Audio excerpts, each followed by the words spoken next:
Halo guys, assalamualaikum warahmatullahi wabarakatuh. Welcome to my channel Sabri Cira Belajar Hidup dari Jalan Cerita. Seperti biasa, kita kadangkan dulu jalan-jalan ke Surabaya. Jangan lupa beli serabi abu. Jumpa lagi dengan Ana Dawika. Terima kasih sudah mampir di channel aku. Kali ini kita akan membahas salah satu seorang penyair yang cukup masyhur dan sangat kita kenal. Yaps, ini adalah kisah dari Abu Nawas. Siapa Abu Nawas dan kenapa dia bisa sampai termasyhur itu? Gak bisa bersama-sama, so happy watching. Abu Nawas merupakan seorang pujangga klasik Arab yang memiliki nama asli Abu Ali Al-Hasan Al-Hakami. Beliau lahir pada tahun 756 Masehi di kota Ahwas, tepatnya sebelah barat daya kota negeri Persia. Ayahnya bernama Hani Al-Hakam yang wafat ketika Abu Nawas masih kecil, sehingga ibunya yang bernama Jalban harus membawanya ke Basra. Di sana ia sekolah Al-Quran dan berhasil menjadi seorang hafid. Ketika remaja, Abu Ali Al-Hasan ini kemudian mendapat sebutan Abu Nawas ketika beliau masih di Basra, tempat dirinya dibesarkan. Dan kenapa kok bisa mendapat nama Abu Hasan? Karena memang dia ini memiliki rambut yang ikal agak panjang sebahu gitu, makanya disebut Abu Nawas. Ketika ia berhasil menjadi seorang hafid, inilah yang kemudian menjadi karakter pengetahuan akan kalam Allah, inilah yang kemudian menjadi karakter syair-syair yang beliau ciptakan. Tak lama setelah pindah ke Basra, Abu Nawas kemudian berjumpa dengan seorang yang bernama Walibah bin Habib Al-Asad. Walibah inilah yang kemudian menjadi guru sastranya Abu Nawas. Beliau kemudian mengajarkan Abu Nawas bagaimana cara memperhalus bahasa-bahasa dalam syairnya. Kemudian tak hanya itu, Abu Nawas yang memiliki pemikiran out of the box atau di luar pemikiran manusia ini kemudian menjadi sastrawan yang cemerlang. Dikenal sebagai sosok pujangga yang bijaksana, cerdas, sekaligus kocak. Beliau hidup pada masa dinasti Abbasiyah dan pada saat itu pemerintahan dipegang oleh Raja Harun al-Rasyid. Salah satu kisahnya yang di luar nalar adalah kisahnya bersama dua orang ibu. Bagaimana kisahnya? Jadi suatu ketika ada seorang bayi yang diakui oleh dua orang ibu. Logikanya satu bayi nggak mungkin lahir dari dua orang ibu. Akhirnya masalah ini pun sampai ke telinga Raja Harun al-Rasyid. Raja Harun al-Rasyid pun kemudian meminta hakim untuk menyelesaikan masalah tersebut.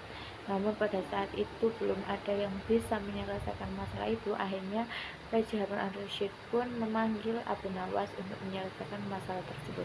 Karena memang saat itu Abu Nawas sudah dikenal kecerdasannya. Kemudian Abu Nawas pun menghadap Raja Harun al-Rasyid. Abu Nawas mempertanyakan kenapa kok dia dipanggil. Akhirnya Raja Harun al-Rasyid pun mempersilahkan Abu Nawas untuk menyelesaikan masalah tersebut. Gimana ya caranya Abu Nawas menyelesaikan masalah tersebut? Jadi pertama-tama Abu Nawas mengajukan pertanyaan, siapa sebenarnya di antara kalian yang memang ibu kandung dari bayi tersebut? Kedua ibu tersebut sontak menjawab bahwa dirinya memang ibu asli dari bayi tersebut. Ibu yang lain, ibu satunya juga bilang bahwa aku ibu kandung asli dari bayi tersebut. Mendengar jawaban tersebut, Abu Nawas tersenyum dan terdiam. Sempat berpikir, namun itu tidak menjadi masalah besar buat Abu Nawas. Abu Nawas kemudian berbicara, kalau begitu kita potong saja bayi itu jadi dua, kata Abu Nawas. Mendengar hal tersebut, salah satu ibu dari si bayi ini, anggap saja si ibu A dan ibu B. Ibu A ini sangat menangis dan tidak mau kalau sampai bayinya ini disembelih, atau bukan disembelih, dibelah jadi dua. Kemudian ia rela memberikan bayi tersebut kepada ibu kedua, ibu si B, ibu B ini, agar bayi tersebut tetap hidup. Berbeda dengan ibu B ini malah tertawa dan setuju dan bilang ke Abu Nawas, oke, kita belah jadi dua, bayi tersebut itu akan adil. Seperti itu. Abu Nawas pun kemudian bilang kepada Raja Harun al-Rashid, yang mulia, kita sudah menemukan jawaban yang kita cari. Berikan bayi itu kepada ibu A, karena dialah ibu bayi yang sesungguhnya. Raja Harun al-Rashid dan yang menyaksikan tersebut beserta hakim-hakim pun merasa terheran-heran. Bagaimana kau bisa menentukan bahwa si ibu A ini adalah ibu kandung dari bayi tersebut? Abu Nawas pun kemudian menjelaskan bahwa, yang mulia, seorang ibu tidak akan tega membiarkan anaknya dipotong menjadi dua, apalagi di depan matanya sendiri. Makanya ibu itu rela membiarkan bayinya ikut dengan ibu B, bagaimanapun caranya, agar si bayi ini tetap hidup. Dan Abu Nawas pun juga meminta kepada Raja Harun al-Rashid agar menghukum ibu B ini, karena jelas dia telah menipu kita semua. Seorang ibu tidak mungkin tega, tapi ia justru malah rela bahwa bayi itu dipotong menjadi dua. Mendengar jawaban Abu Nawas yang masuk akal, Raja Harun al-Rashid pun tersenyum dan mengakui kecerdasan Abu Nawas dan sangat berterima kasih kepada Abu Nawas karena sudah membantu menyelesaikan masalah tersebut. Bayi itu kemudian diberikan kepada ibu A dan menghukum ibu B karena sudah menipu. Gitu. Walaupun Abu Nawas ini mendapat pendidikan agama, tapi pada masa mudanya Abu Nawas ini sempat seperti suka berfoya-foya, mabuk-mabukan, berpesta pora. Hal ini bisa dilihat dari syairnya mengenai minuman, wanita, dan juga cinta. Abu Nawas kemudian pernah dia itu dipenjara karena sempat menyinggung raja karena syairnya mengenai suatu kafilah, sehingga di dalam penjara inilah kemudian syair-syair Abu Nawas ini berubah menjadi religius, menjadi syair-syair yang memuji keagungan Tuhan, dan sholawatnya yang paling kita kenal sampai detik ini yaitu sholat iktiraf atau pengakuan, yang bunyinya kurang lebih seperti ini. Ilahi lastulil firdausi a'la wala aqwa ala naril jahimi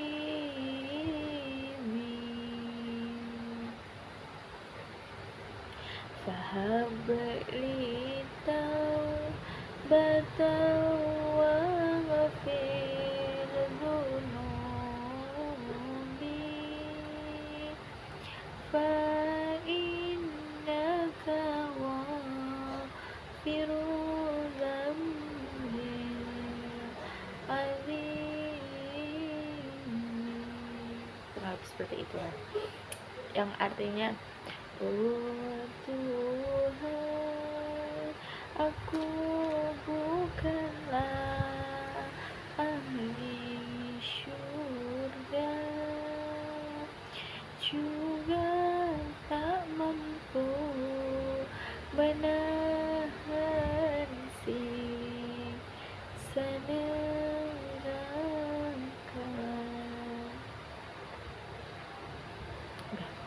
Kayak gitu kurang lebih, jangan nanti kalian bosen dengan suaraku. Intinya ada syair seperti itu. Dari ketika Abu Nawas ini di penjara, syair-syairnya tuh berubah jadi religius banget gitu, dan sholawat itulah yang membuat dia dikenal oleh seluruh lapisan dunia.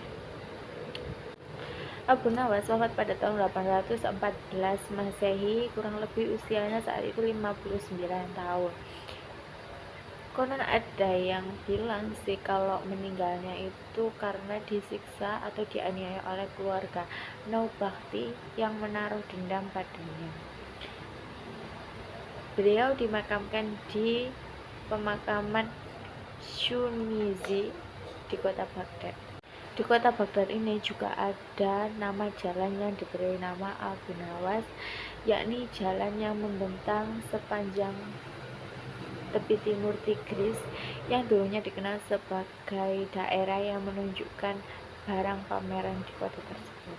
Syair-syairnya yang indah dan pemikirannya yang out of the box atau di luar nalar ini membuat Abu Nawas menjadi inspirasi penyair-penyair setelahnya atau bahkan generasi sebelumnya. Salah satunya yakni ada Omar Khayyam dan juga Hafiz. Karya-karya Abu Nawas beredar hingga tahun awal abad ke-20. Pada tahun 1932, edisi modern pertama muncul di Kairo.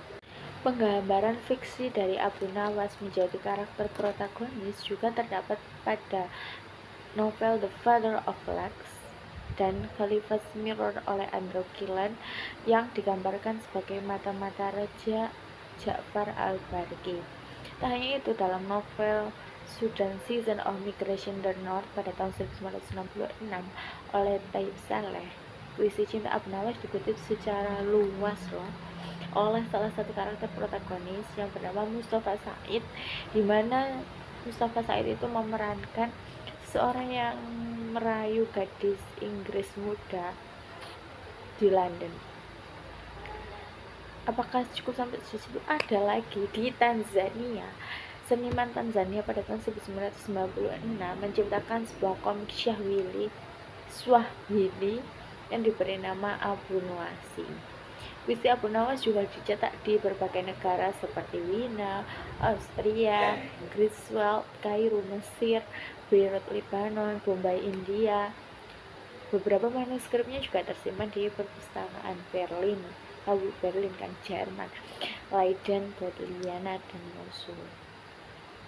Cukup mendunia sekali ya penyair yang satu ini. Oke guys, itu tadi sedikit kisah mengenai Abu Ali Al-Hasan Al-Hakami atau yang sering kita kenal dengan Abu Nawas. Syair-syair dan pemikirannya yang out of the box atau di luar nalar membuat kita larut akan karya-karyanya. Begitu banyak karya beliau. Sumpah sih kalau aku baca cerita-ceritanya tuh emang keren-keren banget. Pemikirannya di luar nalar itu membuat kita berpikir, oh iya ya. So, terima kasih. Mohon maaf bila ada salah kata. Jangan lupa like, komen, dan subscribe-nya. Terima kasih. Wassalamualaikum warahmatullahi wabarakatuh.